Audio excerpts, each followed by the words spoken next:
Yeah, so I was here at home and a friend called me and said, hey, did you hear about this baby hawk and this eagle nest? And I had heard little bits about it, but my first thought was, oh, it's dinner.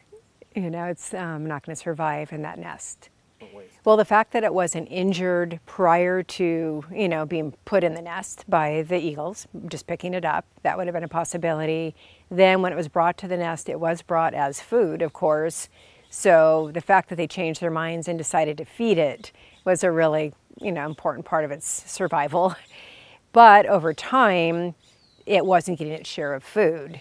And whether they evicted it or it just was getting to the point where it was emaciated and not feeling well, maybe fell from the nest itself.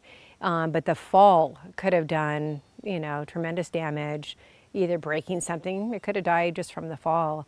It's looking really good. So it took a couple days for it to understand, after being in a very small, soft crate for 3 weeks at the center, to go from that point to being able to figure out how to fly. It's in a large flight enclosure.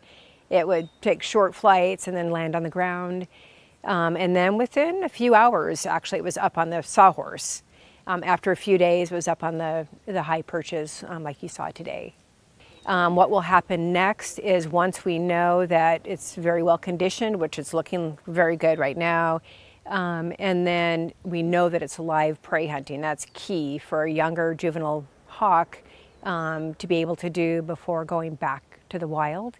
So once we're 100% sure that's happening, we'll catch the birds, bring them back to the center. Our vet will then evaluate the birds, assess them, and say yes or no as far as being ready to go. In my opinion, just observing them, they're all looking really good.